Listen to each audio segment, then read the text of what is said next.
नमस्कार दोस्तों, एक बार फिर स्वागत है आपका हमारे YouTube channel rise up A to Z में। आज की वीडियो बहुत ही अलग और बहुत ही एक ऐसे टॉपिक से जुड़ी हुई वीडियो होने वाली है जो आपको बहुत पसंद आएगी। दोस्तों, जैसे कि आप जानते हैं, 5 राज्यों में चुनावी बिगुल बज चुका है और जल्द ही इन राज्यों में इलेक्शन होने वाले हैं।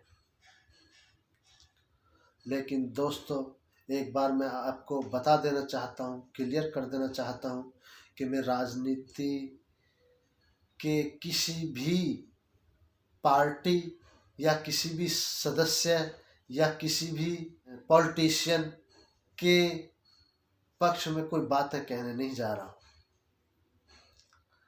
मैं एक ऐसी बात को उठाना चाहता हूँ जो मेरे माइंड में, मेरे दिमाग में काफ़ी दिन से घर करे हुए बैठी है। तो दोस्तों, ये वीडियो बाकी बहुत सारी वीडियो से अलग होने वाली है, तो इसलिए मैं आपसे रिक्वेस्ट करना चाहूँगा कि वीडियो से अंत तक जुड़े रहें। वैसे तो मेरी सारी ही वीडियोज़ आम जनमानस से अलग होती हैं। आप देखोगे मेरा बताने का तरीका, समझाने का तरीका थोड़ा अलग होता है। और मेरे माइंड में एक बात और होती है ये सब करते हुए कि मैं किसी की नकल ना करूं। मैं राजनीति से निकलने वाली एक ऐसी बात के ऊपर प्रकाश डालना चाहता हूं जिससे ज़्यादातर लोग अनभिज्ञ हैं, जिस बात के बारे में ज़्यादातर लोगों को जानकारी नहीं है। दोस्तों, ये बात किसी को ठेस पहुंचाने के लिए या किसी की सपोर्ट करने के लिए मैं यहाँ नहीं कहने जा रहा हूँ। जो मेरे नज़रिए से, मेरे माइंड से सही है, केवल वही बात मैं आपको बताऊंगा। मैंने ये महसूस किया है, हमारे देश में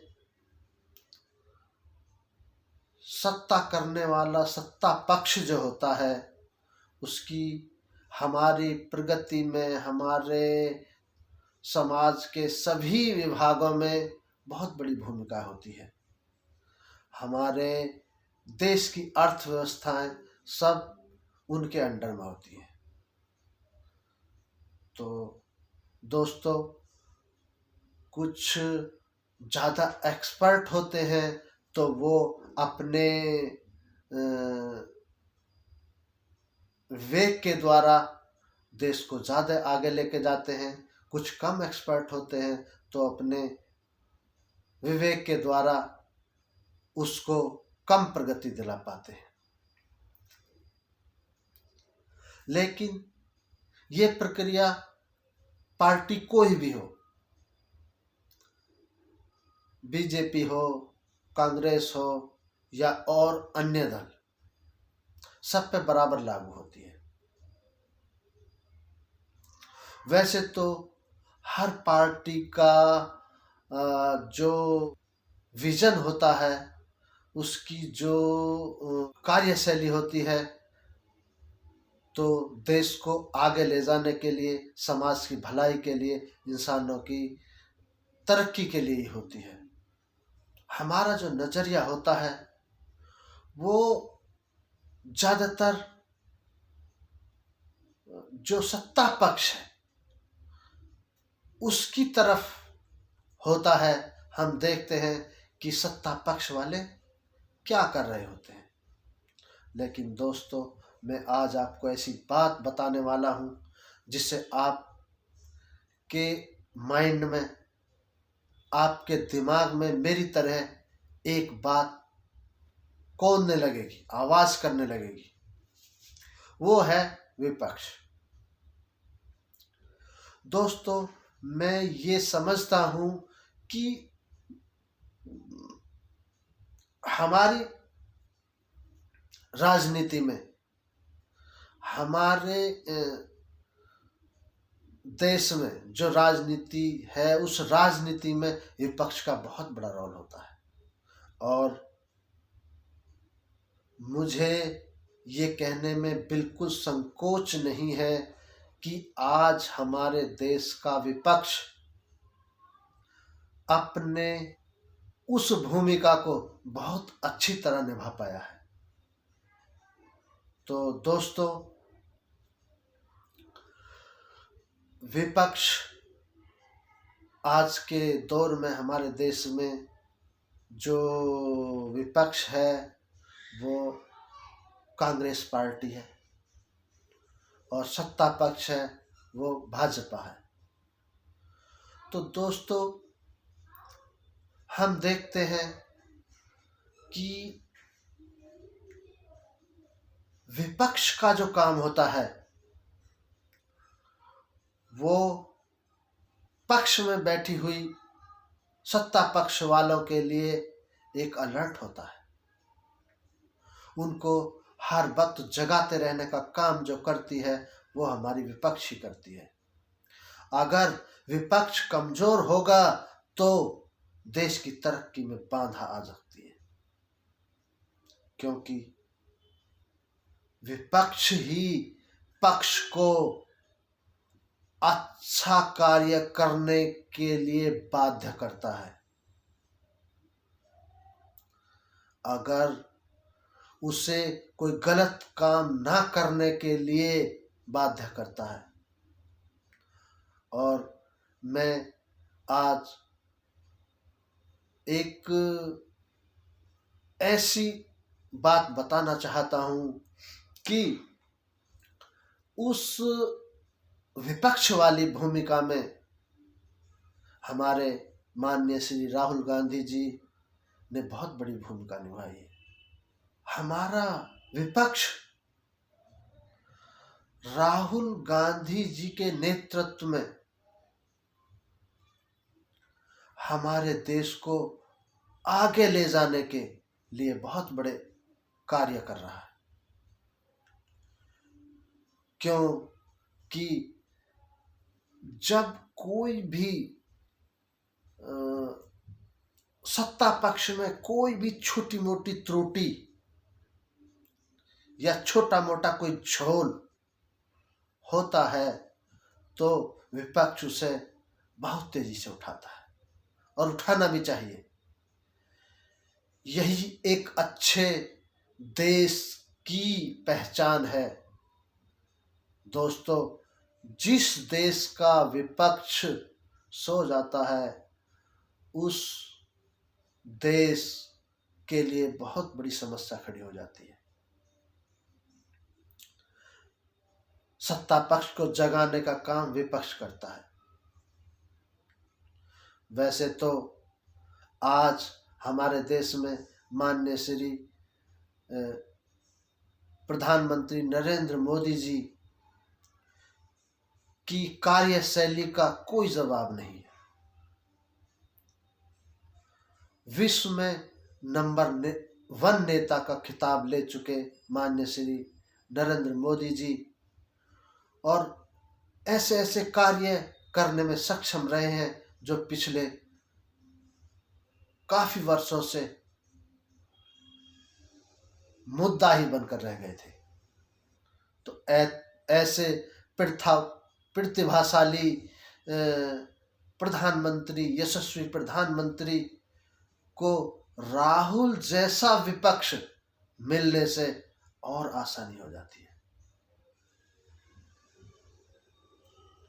और एक बात इसमें मैं और जोड़ देना चाहता हूं कि यदि विपक्ष जागरूक है तो सत्ता पक्ष वाली पार्टी की लाइफ बढ़ जाती है। जब छोटे छोटे मुद्दों को, छोटी छोटी त्रुटियों को विपक्ष उठाएगा तो सत्ता पक्ष वाले नेता हर पैर बड़ी सावधानी से उठाएंगे और वो उठाए गए पैर राष्ट्र हित में होंगे। तो दोस्तों, मैं आज इसी बात को बताना चाहता था।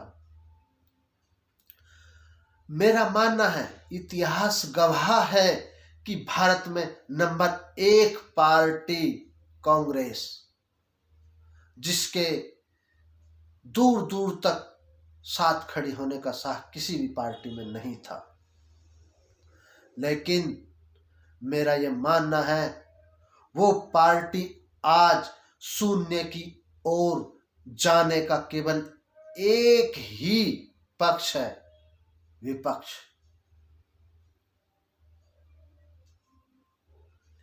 कांग्रेस पार्टी में ऐसे ऐसे धुरंधर नेता हुए जिन्होंने एक नए युग की शुरुआत करी,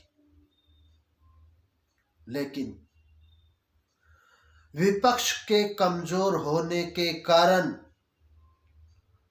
वो पार्टी आज इस स्थिति में पहुंच चुकी है। क्योंकि जब कांग्रेस पक्ष में थी, जब कांग्रेस सत्ता में थी, तो उनके विपक्ष में बैठने वाला विपक्ष जो बहुत कमजोर था, वो एक तरह से सो चुका था। और जितने भी कांग्रेस में अच्छे लीडर थे वो रिटायर हो चुके थे, और जो नए लीडर थे वो उन रिटायर हुए लीडरों पर सत्ता चलाना चाहते थे। तो उनके नामों को आगे करके छोटी छोटी गलतियों से एक बहुत बड़ी गलती वो कर बैठे, क्योंकि उनकी आवाज को, उनकी बातों को, उनकी कार्यशैली को जवाब देने वाला कोई अच्छा विपक्ष नहीं था। तो इसी तरीके से मैं ये कहने में कोई संकोच नहीं करूंगा कि भाजपा को इतनी बड़ी पार्टी और इसका और विकास करने में भी विपक्ष की बहुत बड़ी भूमिका है। दोस्तों, जब विपक्ष आवाज उठाता है तो वो गलत काम करने से कतराते हैं, गलत काम करते हैं न करने के कारण तो उन्हें पब्लिक का सपोर्ट मिलता है तो उन्हें सत्ता में हिस्सेदारी मिलती है, उन्हें काम करने का मौका मिलता है। तो दोस्तों, मैं किसी एक पार्टी के बारे में कोई बातें नहीं कर रहा। मेरे मन में ये विचार काफी दिन से आ रहे थे कि क्यों ना ये बातें रखी जाए, बताई जाए कि एक विपक्ष के कारण भी, एक अच्छा विपक्ष भी हमारे देश को आगे ले जाने में सहायक होता है। और दोस्तों, मैंने कई किताबों में कई महापुरुषों के मुंह से भी ये बातें सुनी है कि जिस देश का विपक्ष सो जाता है तो देश बहुत बड़ी गर्दिशों में फंसने की संभावना होती है। तो यह तो मैं स्पष्ट कह सकता हूं कि हमारे माननीय श्री राहुल गांधी जी के संरक्षण में जो विपक्ष काम कर रहा है वो छोटी छोटी बातों को उठाता है, छोटी छोटी बातें वायरल हो जाती हैं और फिर सत्ता पक्ष कोई भी गलत निर्णय लेने के लिए 100 बार सोचता है। और उसमें देश की तरक्की होती है, हर इंसान की तरक्की होती है, और उसके साथ साथ भाजपा में भी तरक्की होती है। मैं इसी बारे में आपको बताना चाहता हूँ। मेरे विचार आपको कैसे लगे इसके बारे में कमेंट में मुझे अवश्य बताएं। थैंक यू, धन्यवाद, जय हिंद।